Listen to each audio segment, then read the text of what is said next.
Why staying home is the best thing you can do, Schopenhauer. You know what's crazy? We live in a world that constantly tells us we're not doing enough, not traveling enough, not socializing enough, not experiencing enough. And if you're someone who actually enjoys staying home, who finds peace in solitude, who'd rather spend Saturday night with a book than at some crowded bar, society looks at you like there's something wrong with you. But what if I told you that one of history's greatest philosophers spent most of his life doing exactly that? And what if the reason you feel guilty about wanting to stay home has nothing to do with what's actually good for you, and everything to do with a system that profits from your anxiety? Let me show you something.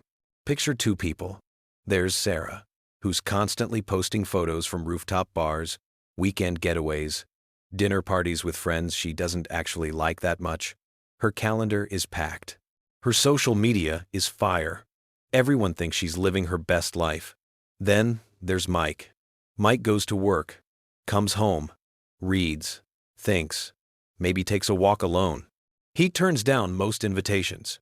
He's perfectly content with his own company. Now here's the question. Who's actually happier? Society will tell you it's Sarah, every single time. But here's what nobody tells you. Sarah is exhausted. She's performing. She's terrified of missing out, of being forgotten, of being seen as boring or antisocial. Mike discovered something that most people spend their entire lives running from. He discovered himself. Here's the uncomfortable truth that makes people squirm.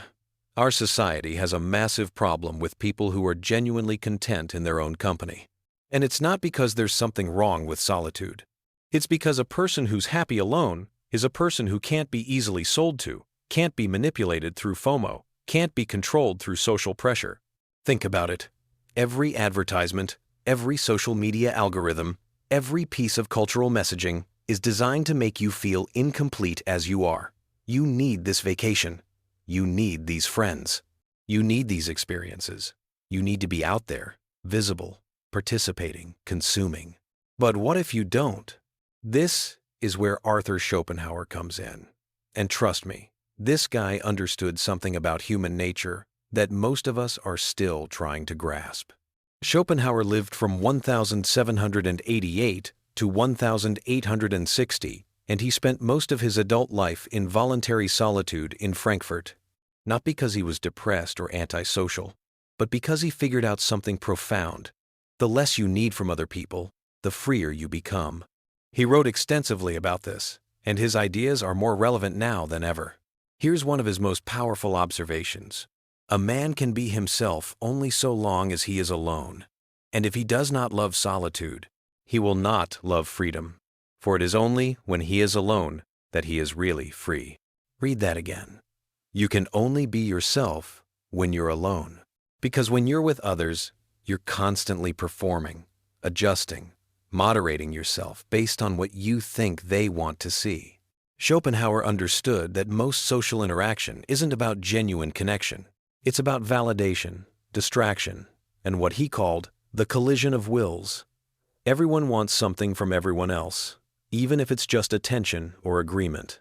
And in that collision, you lose yourself. He put it even more bluntly. Ordinary people think merely of spending time. Great people think of using it. And here's where it gets really personal. When you're constantly surrounding yourself with people and activities, you're spending time. When you're alone with your thoughts, your books, your creative work, you're using it. Sound familiar? That feeling you get when you finally cancel plans and stay home, and instead of relief, you feel guilty? That's not your instinct. That's conditioning. Let's talk about what you're really afraid of. Because nobody actually fears staying home. What you fear is what staying home represents. You're afraid that if you're not constantly busy, constantly social, constantly proving your worth through experiences and connections, you'll be revealed as, what exactly? Boring? Unlovable? Irrelevant? Here's what Schopenhauer knew. This fear is manufactured. It's not about staying home versus going out. It's about the story you've been told about what a valuable human life looks like.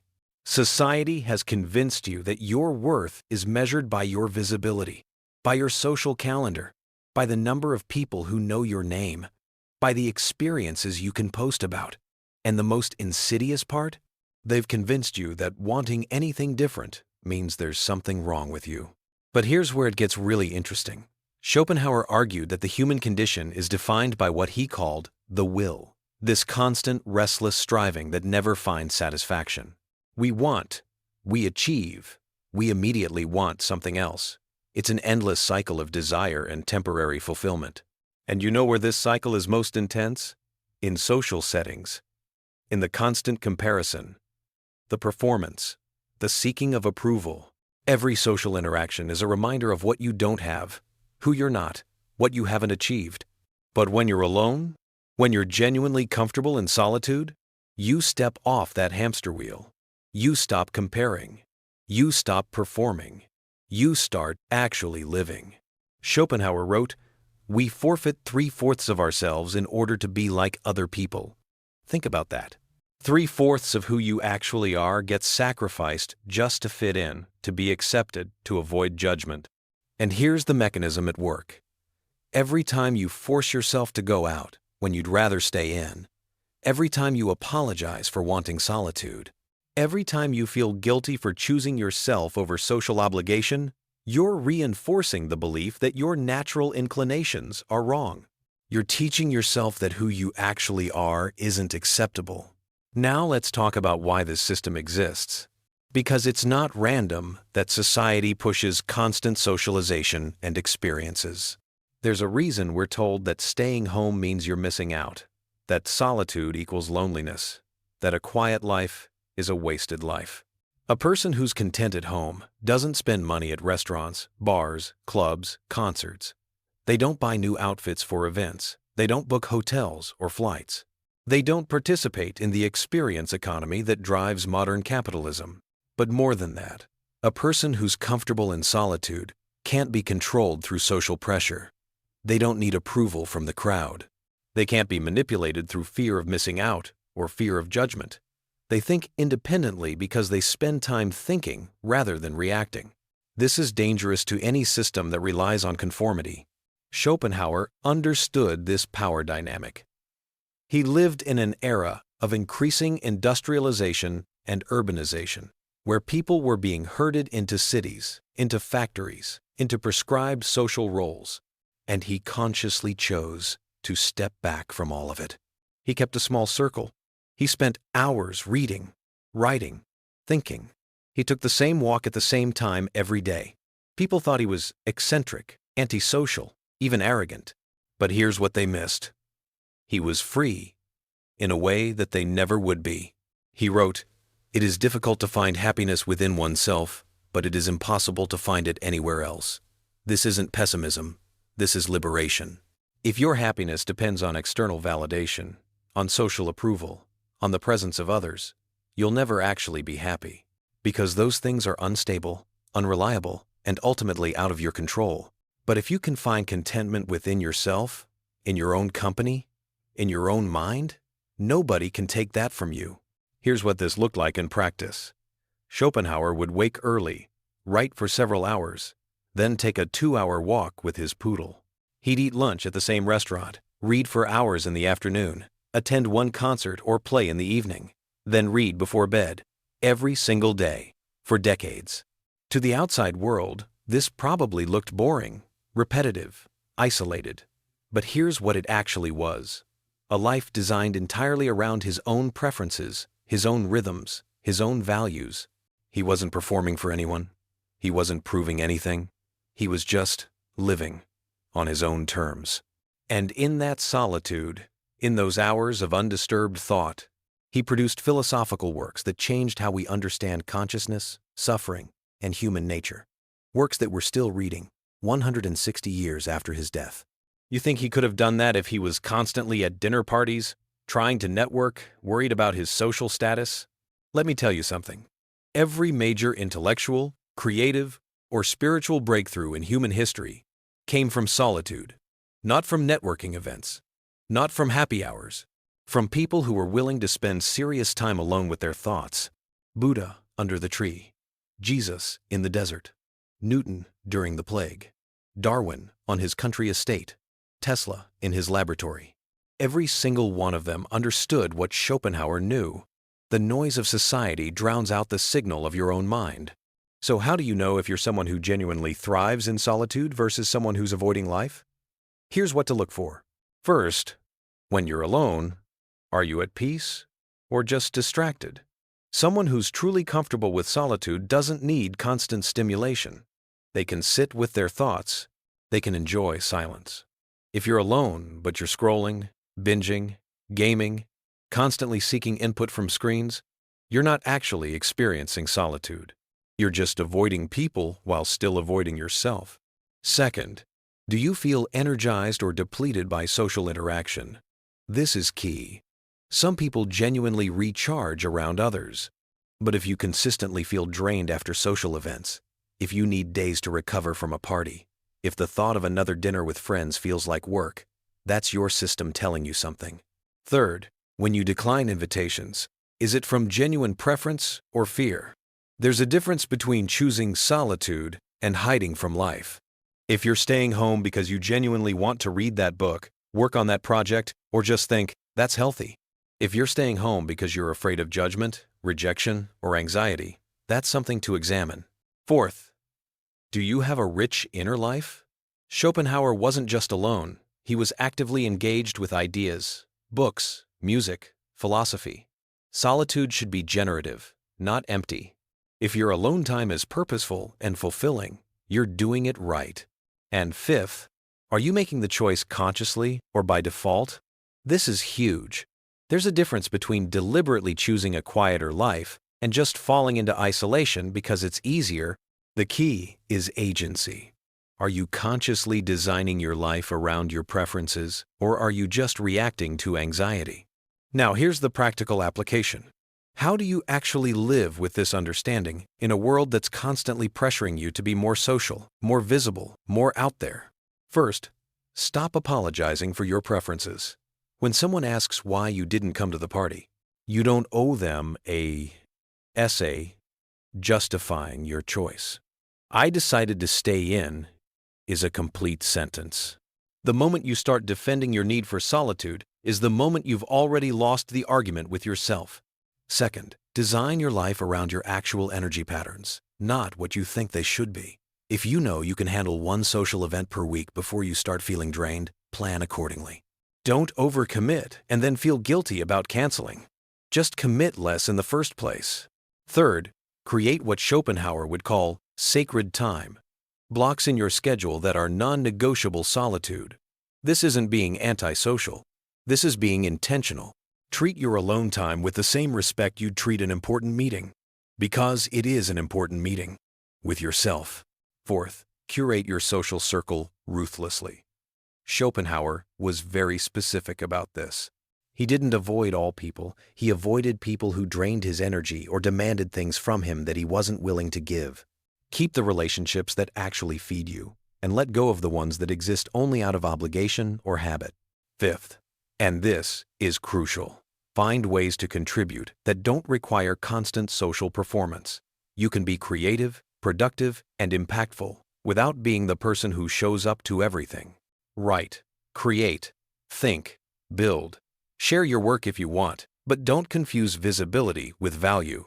And here's the big one. Separate loneliness from solitude. They're not the same thing. Loneliness is painful, involuntary isolation. Solitude is chosen and peaceful. If you're experiencing loneliness, that needs to be addressed, maybe through therapy, maybe through more intentional connection. But if you're experiencing contentment in your own company, that's something to protect, not fix. So what becomes possible when you actually embrace this? When you stop forcing yourself into social situations that drain you, when you stop apologizing for wanting to be alone, when you stop measuring your worth by your visibility, something extraordinary happens. You start actually knowing yourself. Not the performed version of yourself that shows up at parties, not the curated version on social media. The actual you, with all your weird thoughts and unusual interests and specific preferences that might not make sense to anyone else. And here's what Schopenhauer understood. That person, that real, uncurated you, is way more interesting than the version you're performing for others. You become more creative, because you have space to think without constant input and reaction. You become more intentional because you're making choices based on what you actually want, not what you think you should want. You become more resilient because your sense of worth isn't dependent on external validation. You also become better at the social interaction you do choose, because when you're not constantly drained from overexposure, when you're coming from a place of genuine desire to connect rather than obligation, the quality of your relationships improves dramatically. Schopenhauer said, "Buying books would be a good thing if one could also buy the time to read them. But here's the thing, you can buy that time, or more accurately, you can reclaim it. Every event you don't go to is hours you get back. Every obligation you decline is energy you preserve. Every evening you spend alone is an evening you invest in yourself. And over time, those investments compound. That book you read leads to an idea. That idea leads to a project. That project leads to something meaningful that you actually created, rather than just experienced. This is what society doesn't want you to know. A quiet life can be a profound life. A small circle can be a rich circle. Time alone can be time well spent. You don't need to prove anything to anyone. You don't need to be everywhere. You don't need to collect experiences like trophies. You just need to figure out what actually brings you peace and build your life around that. Look, I know what you're thinking. This all sounds great in theory. But what about relationships? What about career networking? What about not becoming a complete hermit? And here's the answer. Schopenhauer wasn't advocating for total isolation. He had friends. He went to concerts. He ate lunch at the same restaurant where he could have conversations with the owner. He wasn't hiding from the world. He was engaging with it on his own terms. That's the distinction. It's not about avoiding all people. It's about being selective, intentional, and honest about what serves you versus what depletes you. Your life belongs to you, not to your family's expectations, not to your friends' calendars, not to society's definition of success or happiness, to you. And if what makes you happy is staying home more than going out, if what brings you peace is solitude more than socializing, if what fuels your creativity is quiet more than noise, then that's not something to fix. That's something to honor. Schopenhauer's final insight on this: the person who writes for fools is always sure of a large audience. You know what he meant by that? The crowd, the masses, the constant socializers, they're not necessarily the wise ones. They're just the visible ones. The people who are actually thinking deeply, creating meaningfully, living intentionally, they're often the ones you don't see at every party. They're the ones who said no to the noise so they could say yes to themselves. So here's my question for you. What would your life look like if you stopped apologizing for wanting to be alone? If you stopped forcing yourself into situations that drain you just to prove you're not antisocial? If you designed your days around your actual preferences instead of society's expectations?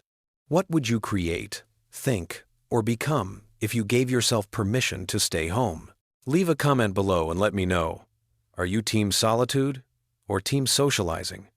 And if you found this valuable, hit that subscribe button, because we're going to keep exploring ideas that challenge what you've been told about how to live. And remember, there's nothing wrong with you for wanting to stay home. There's something wrong with a world that makes you feel guilty about it. Stay curious, stay intentional, and maybe, just maybe, stay home.